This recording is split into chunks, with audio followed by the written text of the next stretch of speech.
In this episode, our Ken Fott and Katharina Bertolino head to the Virgin Islands to drive UTVs on St. Thomas and St. John. Then we head to Colorado to experience the amazing cooking of Jesse Houston and his famous Switchback Supper Club.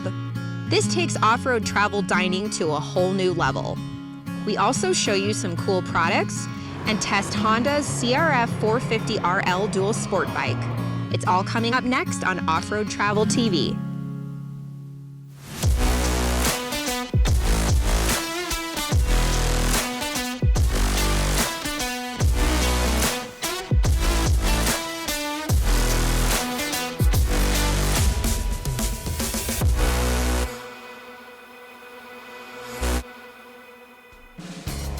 Off-Road Travel TV, presented by Beta, the official motorcycle of Off-Road Travel TV. MX and off-road tours, adventure done right. Overland Expo, the world's premier event series for adventure travel enthusiasts. And by Soda Jerk, vodka done right. Pour, shoot, repeat. Our crew likes to travel to a wide range of areas, especially exotic tropical locations. We try to incorporate off-road adventure no matter where we go, and that includes the U.S. Virgin Islands. Our Ken Fott and Katharina Bertolino recently took up an offer from Rob and Susan Johnson to visit their vacation home, and the adventure was nothing short of epic. I made a real bucket list a few years ago and try to check off at least a dozen items every year. Now I get to check off St. Thomas and St. John, and we're doing things with the local tour company. After doing a little internet research, we chose Explore Motorsports to grow UTV activities on both St. Thomas and St. John. The tour company is owned by two friends, and they've lived here their entire lives. We're also meeting with Rob and Susan Johnson, who live on Water Island, which is located about a mile off the coast of St. Thomas. Rob and Susan are partners in Off-Road Travel TV and own a video production company called Black Sky Entertainment. They split their time between the Florida Keys, New York, and St. Thomas and know this area extremely well. I think the best thing about Virgin Islands is it's remote. And they call it Virgin Islands for a reason. There's so many of these islands that don't have anyone that live on them. You could pull up next to one of these islands in a sailboat and all you hear is goats. For this adventure, we'll be driving a Can-Am Maverick X3. They feature almost 15 inches of suspension travel, have both 2- and 4-wheel drive modes, and have locking differentials. We'll be spending a day at St. Thomas and taking a ferry to St. John the next day. The 3-mile trip takes about 45 minutes, but it's the only way to transport vehicles inter-island. We started this thing because Jared and I are pure adrenaline junkies. We love sports, we love engines, we love going fast. And we really wanted people to come out and experience our island when they visit. Our Can-Am X3s are retrofitted with everything you need to be on the street and also everything you need to have an enjoyable ride off-road. We have the music, we have the lights, we have the air and the breeze. People love that our tours are private. What we do is when you come and you tell us how you want to customize your tour, we spend the day with you. We get to know you and we customize the tour to you. If you want to spend 5 hours at the beach, go ahead. We'll do that for you. That's because it's only us on the tours. People like that. They get to see sides of the islands that they wouldn't normally get to see. They feel like a local because everybody's family. My favorite aspect of the tour is just seeing all the beautiful terrain. These islands are so much fun to explore. I love places like the Caribbean. I love the blue water, the turquoise, all the colors, the rich green of the jungle. It's so much fun. It's fantastic. I love being here in these islands because you can go from off-roading to these beautiful secluded beaches to a beautiful 5-star restaurant all in one day. There's calm, beautiful bays everywhere, and they're secluded.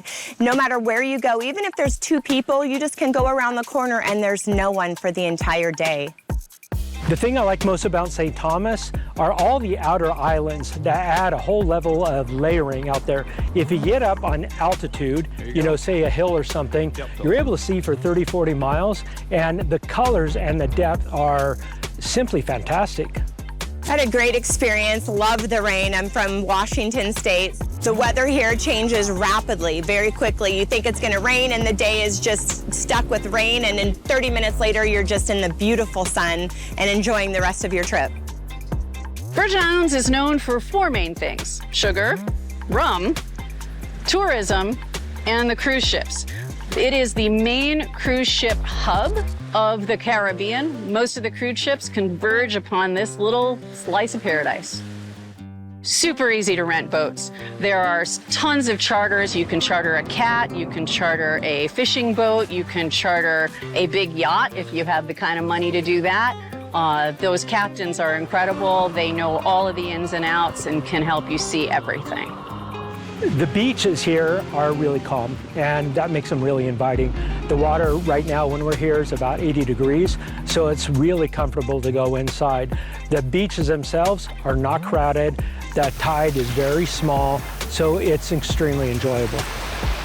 The snorkeling on Water Island and St. Thomas, St. John is extraordinary. We've played with dolphins, or I should say that dolphins played with us. We've seen spotted eagle rays. There's a plethora of turtles, and they're so friendly. It's absolutely incredible. The fish are magnificent. The U.S. Virgin Islands are about 737 square miles if you count the ocean, about the size of Washington, D.C., and they were discovered by Christopher Columbus. It's best known for its white sand beaches, turquoise water, casual lifestyle, and rum cocktails. And the temp hovers between 78 and 85 degrees. Talk about tropical. Although off-roading is limited in the U.S. Virgin Islands, it's an incredible way to see the sights. Driving rental side-by-sides is also a fantastic way for new people to discover the thrill of off-road riding. And having knowledgeable guides like the ones at Explore Motorsports make it very easy. The guys at Explore Motorsports are really knowledgeable, and they have this passion to make sure that customers get the most out of their experience. The thing that I'd recommend is take a look at the weather beforehand. If it's going to be rainy, see if you can adjust the date a little. Also, it's very important to carry sunscreen, hats, sunglasses, water, and some snacks. And the vehicles are equipped with speakers that are Bluetooth enabled, so bring a phone to be able to play your best jam. Genuinely had such a great time with Explore Motorsports here on the islands. They take you wherever you want to go. They'll personalize it for you. So we got to see animals, we got to see the beaches, we got to see off-roading in the trees in the exotic jungle. It was absolutely the time of my life.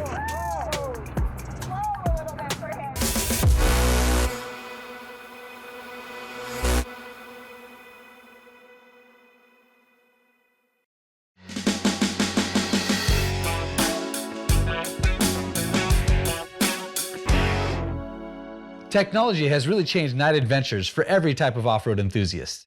Our crew got into adventure bike riding and are constantly on the lookout for innovative products.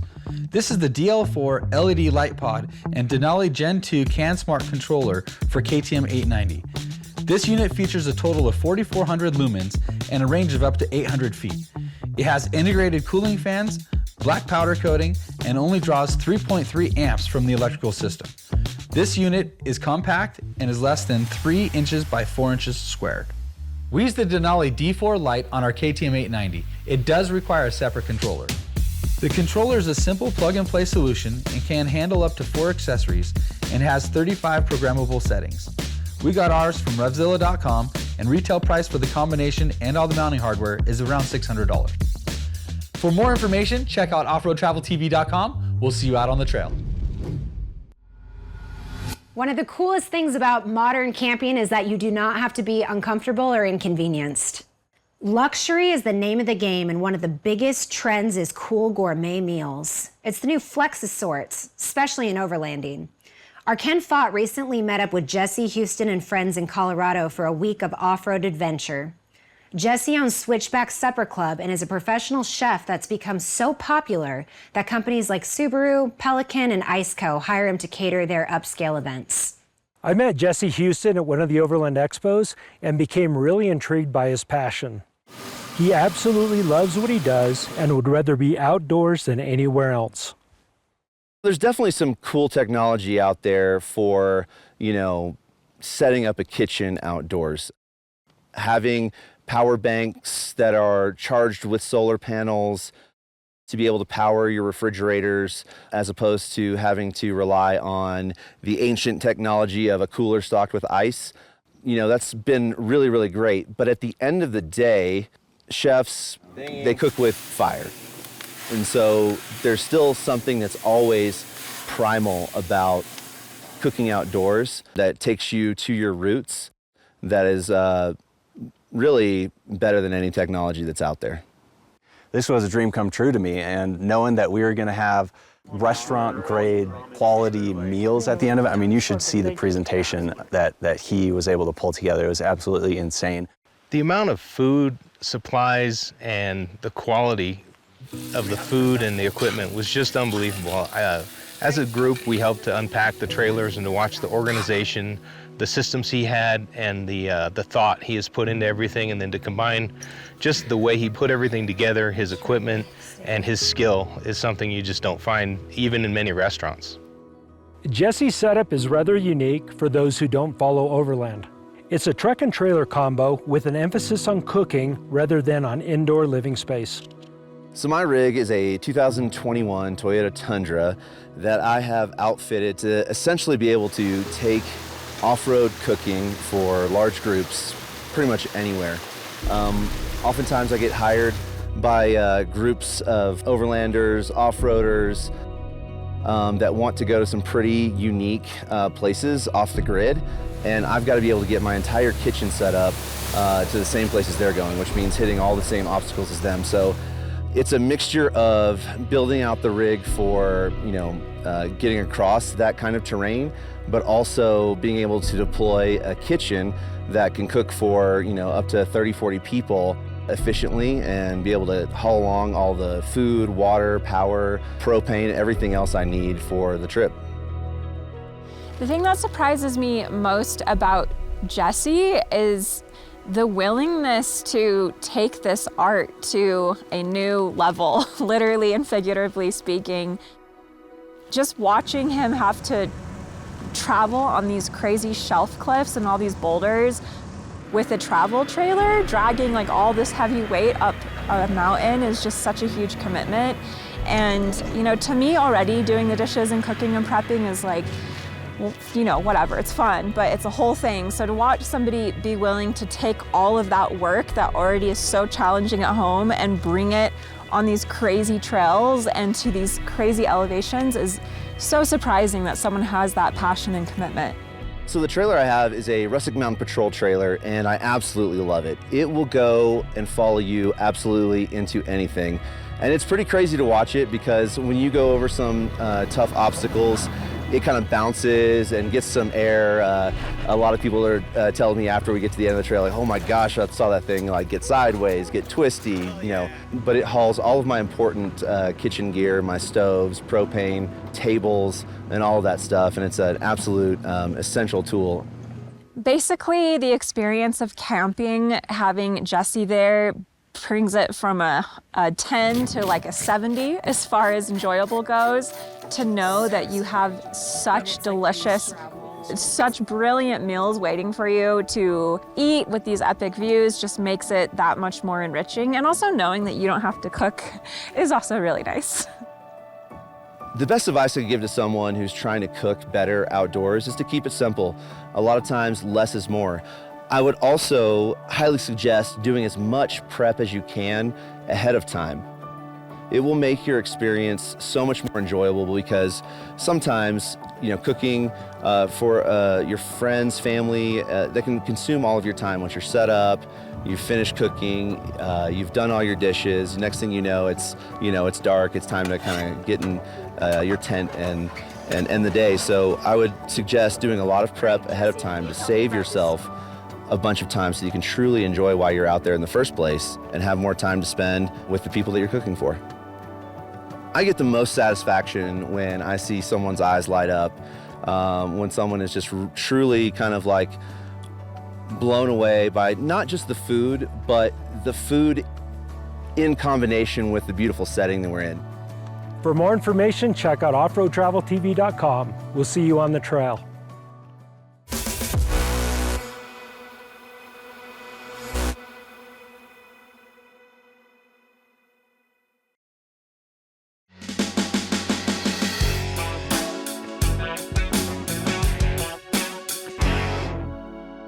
There have never been more cool products to enhance your off-road experience. We would like to point out 3 of our favorites. The first is the Onyx Off-Road app for smartphones. Onyx is the industry leader, and off-road is less than $100 a year.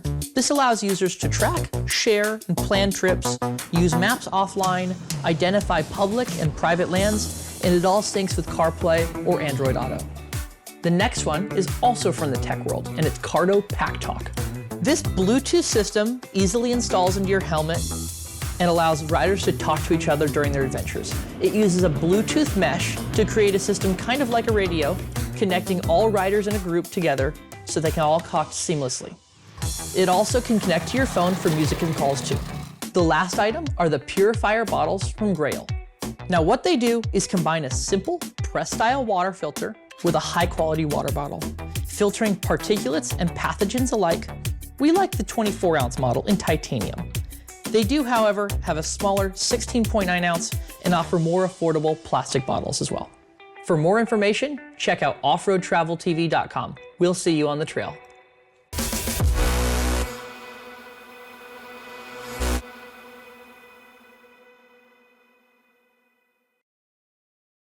Honda has been building dirt bikes since the 1960s, and the Japanese manufacturer is one of the best. Our crew spent the past summer testing their new CRF450RL around the country and learned a lot about this popular dual sports bike. This bike is a 450cc water-cooled 4-stroke with a wide ratio 6-speed transmission. It features a lot of the same components as a model race and AMA Supercross. The new dual sport bike has a redesigned chassis with 70% new components, including a new airbox, ECU maps, bodywork, and updated Showa fork and shock. This bike weighs 289 pounds compared to the competition model, which tips the scales at 245. The difference comes from the addition of a headlight, turn signals, a larger and quieter exhaust, kickstand, mirrors, brake light and license plate assembly, and other miscellaneous hardware. The primary purpose for the Honda CRF450RL is to provide a nimble crossover bike for both dirt and street. This bike is an impressive machine, but everybody who rode it noted that it's substantially detuned compared to other CRF450 models. That's because the bike has a lot of modifications to meet 50 state emissions requirements for street use. This includes a catalytic converter. The motor performs really well. It's probably geared a little bit high for dual sport and highway dirt road stuff, but overall it has good power and super reliable. The mid-range power is actually just okay. I don't want to say it's disappointing, but it definitely wasn't something exciting. You are going to have to put some money into the motor to be able to build it up in every single aspect. Right off idle, bottom end, mid-range, top end, it's just not going to surprise you. If you've ridden the motocross version of this bike, you're going to be disappointed. But don't worry about that. There are a lot of aftermarket options available, so you can take this thing, modify it, and actually have a very capable street legal off-road race weapon. Transmission on this bike is really good. The spacing between gears is just about perfect. For a bike that has to go on the highway and dirt roads and carry a fair amount of speed, they have the transmission ratios right.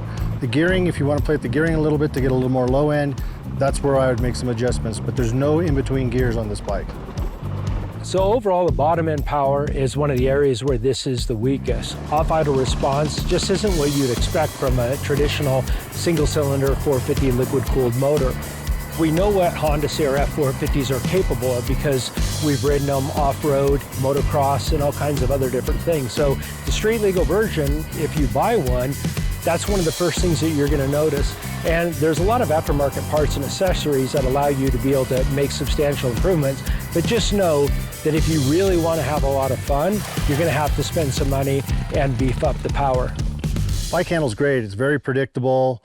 If you were going really fast and maybe doing some, harsher stuff, you might stiffen it up a hair. But overall, it's a great ride. It's comfortable and it handles very well. The suspension on this bike is overall really balanced. I like the fact that the front end of it is really confidence inspiring. When you stick it into a rut or on a high-speed flat corner, you know what you're going to get. It's just very predictable. It doesn't do anything unexpected. And, as a rider and a former racer, just being able to trust the front end is extremely critical. I've ridden a lot of bikes where you don't know what it's going to do. If it's going to deflect off of something and cause you to overshoot a rut or a berm or something like that. But the suspension on this is definitely, in the top of its category. The suspension on this bike is really balanced. The front, good beginning stroke, soft. You're not feeling any of the small stuff, no chatter. Through the stroke, it performs well. Rear suspension, same thing. Spring seems about right. The bottom of the stroke feels good, and it takes big hits. Very well balanced bike. I absolutely love the ergonomics on this bike, and that's the relationship between the seat, the foot pegs, the handlebars. The spacing of everything makes it really easy to go from the sitting to the standing position, to being on the front of the bike, to being on the back of the bike, and just moving all around. I'm 5'10", so I'm not tall, I'm not short, but the bike just feels really comfortable. And there's a lot of options if you are, shorter or taller. You can change the seat, you can change the foot pegs, you can change the handlebars. You can change a lot of things on this bike to really adapt it and make it comfortable for virtually any riding style and any size rider. My favorite aspect of the bike is Honda's overall fit and finish. It's just second to none. Honda has an incredible reputation for building quality parts, and this is a fine example on the CRF450RL. All right, if I owned this bike, there's a handful of things I'd change. Not that you need to change them, but I would change a couple little things to make it personal for me.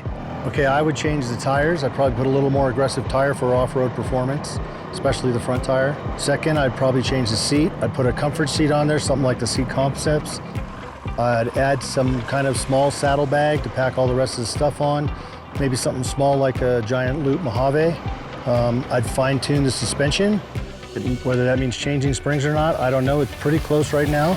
I would probably upgrade the light system if I was going to be doing some night riding.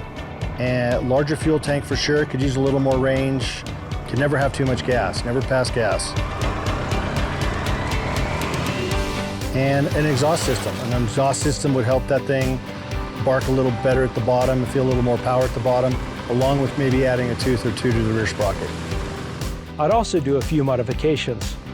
I would install more aggressive Dunlop Geomax AT81 tires front and rear. These would provide more traction all around, but are still DOT legal. I'd also add some folding mirrors and some other items to be more durable off-road, such as guards.